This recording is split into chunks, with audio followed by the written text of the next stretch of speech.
The sun slammed into the courtyard like a sledgehammer. Dust hovered in the air, turning every breath into sand. Generators pulsed in the background, a deep, unyielding rhythm beneath the clang of tools and the distant chop of rotors. People moved with urgency across the base, hauling crates, checking manifests, swapping radios because here, speed kept you alive. She moved at a different pace. Sergeant Emily Carter limped through the heat, a dark stain spreading through the bandage wrapped around her left leg. 3 days earlier, an IED had flipped an armored truck and tried to take her with it. It failed.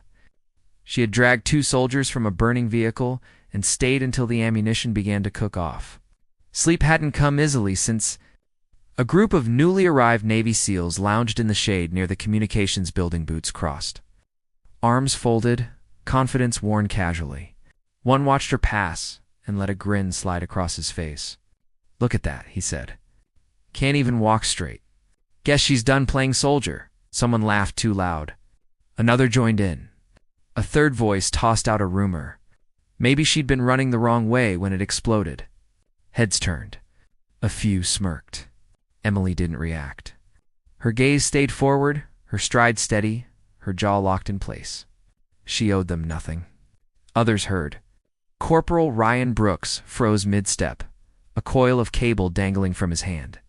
Sergeant Dana Reeves, military police, observed from her patrol route. Both understood what those bandages meant.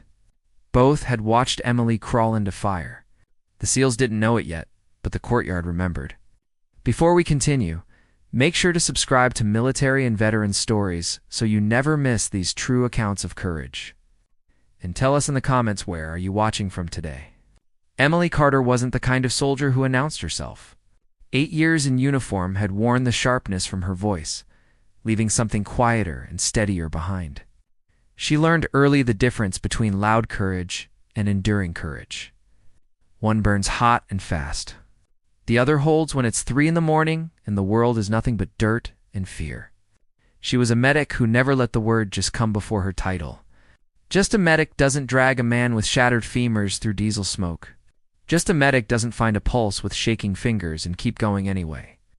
She had 2 Bronze Stars, a Purple Heart, and a habit of slipping out of ceremonies early. Applause made her uneasy. People noticed the thin scar that ran from the bridge of her nose to her cheekbone. They didn't always ask. She didn't always answer. Ryan knew the story. He'd been a private when she talked him through his first firefight over a radio channel, crackling like rain. "Breathe once. Now talk." He did. A platoon survived because the coordinates he gave were right the first time. Dana Reeves knew another story. Emily stepping between an enraged staff sergeant and a junior specialist who'd botched paperwork. 2 words had ended the storm. Walk away. Then Emily stayed late to help the kid fix the forms. Respect isn't loud, it builds. When people went quiet around Emily, it wasn't fear, it was gravity. 3 days before the courtyard insult, convoy hit Lusand, the kind of bad luck you only understand if you've driven there. One moment the road held. The next, it didn't. The lead vehicle's tire found the pressure plate like a magnet finding steel. The explosion lifted the world. She remembered the air sharp with cordite and burning rubber. She remembered legs that wouldn't move. She remembered her hands moving anyway. Seatbelt, door latch. A jam that refused to clear until a pry bar did. She remembered fingers hooking a vest's drag handle. The stub of her left boot scraping asphalt. She didn't remember falling. She remembered a scream and, realizing it was her own voice telling a half-conscious driver to keep breathing. Official reports credited armored design and rapid response. Ryan credited something else. Emily's refusal to leave until the driver blinked twice and squeezed her wrist. That squeeze was why he still saw daylight. So when laughter drifted across the courtyard like flies, something inside Ryan turned cold. He studied the SEALs new to the base, reputations trailing them like banners. Their leader, Petty Officer Mark Davies, wore confidence like well-fitted gear balanced, checked, admired by his men. Their after-action reports were spotless. Their missions classified. Ryan couldn't reconcile that leader with the man who mocked a wounded soldier walking alone. Maybe it wasn't cruelty, he told himself. Maybe it was bored in the kind that gnaws at discipline when there's nothing immediate to do. But the words had cut, and they'd found their mark. Dana adjusted her patrol route just enough to catch faces, patches, and time. Her hand hovered near her body cam switch, then stopped. She wasn't hunting anyone. She was gathering truth. Emily reached the medical tent and sat silently as the PA peeled back. Gauzen frowned. "You walked too far," the PA said. "I had to," Emily replied, dry humor flickering. "The tent was this far away. You're not funny. Only when I'm vertical." The PA muttered about stubbornness and heroism sharing space in the same skull. Emily watched the tent flap sway as heat pressed inward. She didn't mention what she'd heard outside. She didn't need pity. She didn't have time for anger. There were wounds to clean, forms to sign, and an ache in her bones that hummed through every hour. On bases like this, information doesn't travel. It arrives fully assembled. The insult passed from mouth to mouth, sharp as ever. Someone swore they'd seen a phone angled just right. Someone else repeated the words verbatim. A mechanic noted the time because he was halfway through a filter change. By evening, the deputy base commander had a folder she hadn't asked for and couldn't ignore. Lieutenant Colonel Janet Morales had a voice like a blade sharp only when necessary. 5'6" felt taller and remembered both kindness and disrespect. Before reading the report, she recalled an email, "SFC Carter commendation pending. Extraordinary courage under fire." She'd approved it. Now she held something else. Audio. Eyewitness accounts. A still photo faces circled in red. Sometimes the obvious needs to be undeniable. Regulations weren't suggestions here. Neither was culture. She checked the time and stood. "Get me Commander Porter," she told her aide. "And MP Sergeant Reeves." Now. Outside, the air cooled slightly. The courtyard remained hot.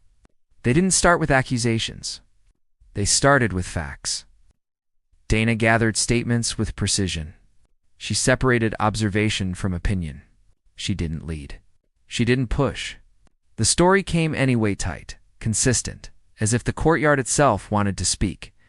Ryan submitted his statement last. He needed time to cool anger that could shorten careers. He kept it clean. Exact words. Timestamp. Coordinates. Angle of the sun, because that's how he pays attention.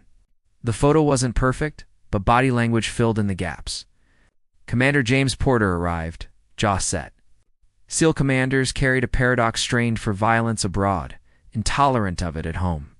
"What's the complaint?" he asked. "Not a complaint," Morales said. "An incident." Porter nodded. Understood. That night in the mess hall, the SEALs sat in a corner. Jokes fell flat. Davies noticed Ryan staring. "What?" Davies asked lightly. "You need respect," Ryan said. The smirk came easily. "Want to try that again?" "You mocked a wounded soldier in public." Silence rippled outward. Dana stepped in smoothly. "Petty Officer Davies, you and your team will report to the command tent at 0700. Uniform of the day. Bring your integrity." Chairs scraped. Faces tightened. "We'll be there," Davies said. The command tent felt larger when consequences filled it. Morales stood at the head knot behind the table. Porter stood beside her. "What happened yesterday wasn't banter," Morales said. "It was disrespect toward a soldier who carries more scars than you have years of service." A voice tried to interrupt. "Permission denied," she said. Calmly and played the audio. No one moved. No one coughed. Porter spoke last. "There are lines. You crossed the only one that matters."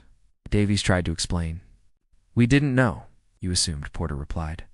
"You assumed weakness in someone bleeding for you." Silence answered Morales' final question better than words ever could. "Have you ever misjudged someone only to learn you were wrong?" The moment arrived quietly. Emily stepped out of the medical tent at dusk, breathing air that no longer felt like punishment. A crutch rested under her arm onto Dan. Her leg ignored every argument she made with it.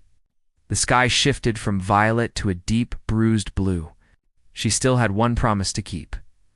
She had told herself she would inventory the trauma kits and wouldn't leave her replacement buried under paperwork. Behind the supply shed, a young supply specialist struggled with a box perched on a shelf too high for him. Either he was too short, or the shelf was too tall. Probably both. He stretched on his toes, fingertips falling short. "Don't," Emily said quietly. He startled, stepped off the crate he shouldn't have been using, and nearly dropped it on his foot. "You okay?" she asked. "Yes, Sergeant, I mean, ma'am." "I'm fine. It's just these kits.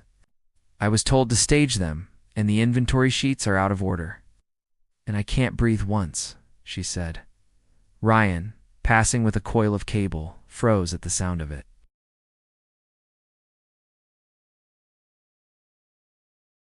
Ryan, passing with a coil of cable, froze at the echo of her words. Emily set the crutch aside. She shouldn't have. Her leg reminded her. She acknowledged the pain, then ignored it with practiced gentleness. Reaching up with her good side, using leverage instead of strength, she eased the box down carefully. No dramatics. No strain on display, just a problem solved. She handed the specialist a pen. "Write the numbers as I call them, top to bottom." Left to right, he did. Her steady cadence transformed disorder into sequence. 10 minutes later, the shelves looked intentional. The specialist stood straighter like himself again.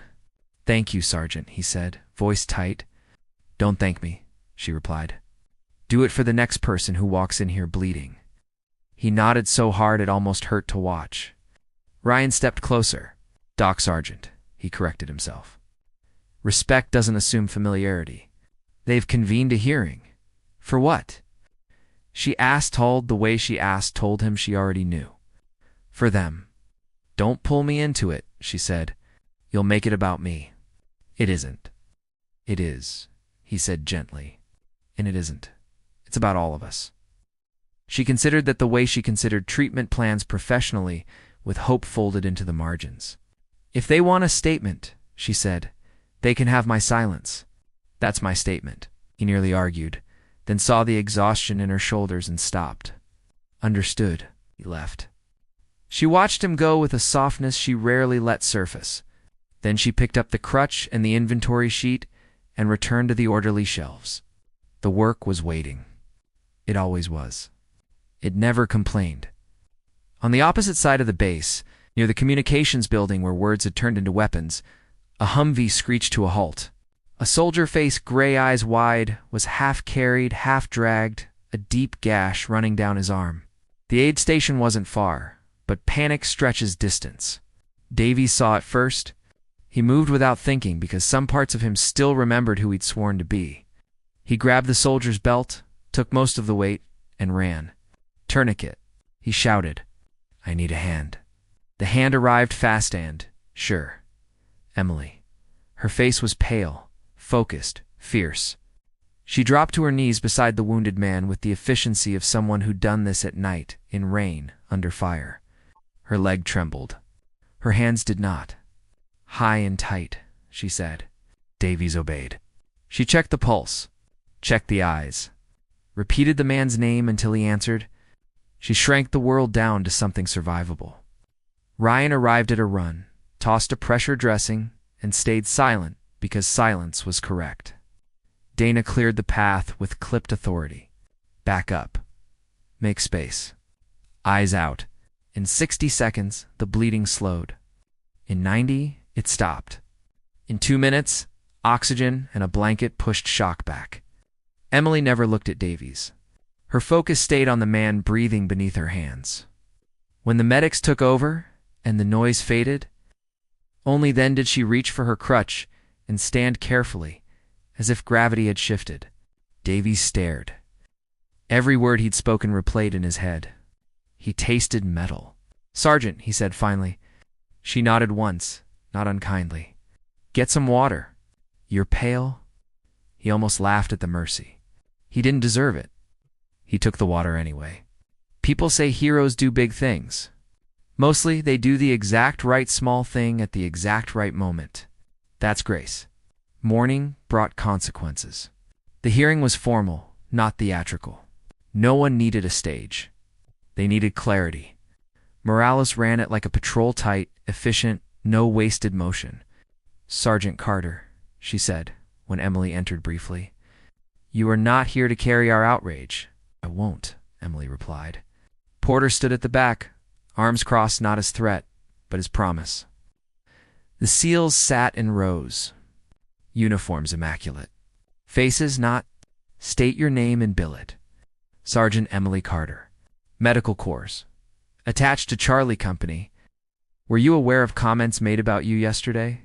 "I heard laughter," Emily said. "I kept walking." "Did you file a complaint?" "No, ma'am." "Why not?" "Because it wouldn't change what matters." "And what matters?" "That they learn how to treat the next person who limps by." The words settled heavy and warm behind the sternum. Morales nodded. "Thank you. Please sit." She turned to the SEALs. "Each of you will acknowledge your role." Hart stood first. "I laughed," he said, voice breaking. "I didn't say the words, but I laughed." "That's the same thing." Another stood. "I said the second part. I'm ashamed." A third followed. "I didn't stop it." "That's not a defense." Davies stood last. "No excuses, no polish." "I let it happen," he said. "I meant it as a joke." "It wasn't. I own it." "Do you understand who you mocked?" Porter asked. "I do now," Davies said. "Sir, I should have known already." "Why?" Morales asked. "Because a limp is a chapter knot, a punchline." Morales opened Emily's file and read only 2 lines. It was enough. The words planted themselves where no wind could pull them loose. Porter stepped forward. "Years ago, Sergeant Carter kept one of my men alive in a hangar that smelled like jet fuel and fear. Yesterday, she saved one of ours again, in a courtyard that remembered the night before." He turned to his team. "Stand." They did. "About face." They turned. Porter saluted, Emily precise, deliberate. Not symbolic. An admission, gratitude. The language we use when words fail. Emily returned the salute slowly, her injured leg trembling. The silence that followed felt earned. Decisions followed. Morales listed them cleanly facts. Consequences, future. Davies. Demotion 1 grade, removal from Special Operations roster. Reassignment to rehabilitation support, retraining, formal censure. The others, non-judicial punishment, letters of reprimand, mandatory service in recovery clinics. "You will learn what pain looks like up close," Morales said. "And you will serve without being the hero of your own story." Porter nodded. "We'll comply and do more." Outside, the courtyard looked different. Maybe brighter. Maybe there was just less shadow to hide in. Word spread quietly. No cheering, no clapping. Just posture changes. Softer voices near the medical tent. Respect shows best when it becomes ordinary. That afternoon, a private dropped a wrench and flinched. Emily bent, picked it up, and handed it back. "You're allowed to be new," she said. At the aid station, a handwritten sign appeared. "Strength walks softer than you think." Someone underlined softer twice. Months passed. The limp eased. The scar stayed faint. Emily was promoted no speech, just a handshake. She hid the certificate behind a cabinet. She taught medics how adrenaline lies. "Sometimes faster is right," she said. "Often it isn't." Davies kept reporting to rehab long after he had to. He learned. He listened. In January, he wrote her a letter by hand. She replied, "The measure of a soldier isn't rank or unit. It's how they treat those who've already fought their hardest. Keep doing that. It will be enough." He carried the letter where a lucky coin used to live. One mild morning, Emily crossed the same courtyard, slower, stronger. New SEALs made space and lowered their voices. She nodded back. The base didn't change because someone was punished. It changed because everyone learned the same lesson at once. Honor isn't a medal. It's posture. It's how you treat the hurt. It's a steady hand and a calm voice that says, breathe once, then talk. Some wounds heal. Some teach. On that base, in that heat, a laugh became a lesson and a limping soldier showed a unit what strength truly sounds like. It isn't thunder. It isn't speeches. It's footsteps that keep going. If you've served, you know this. If you haven't, carry it anyway. If you enjoyed this story, subscribe for more veteran stories. These stories keep courage alive. And tell us in the comments, where are you watching from today? Somewhere tonight, someone is learning to walk again.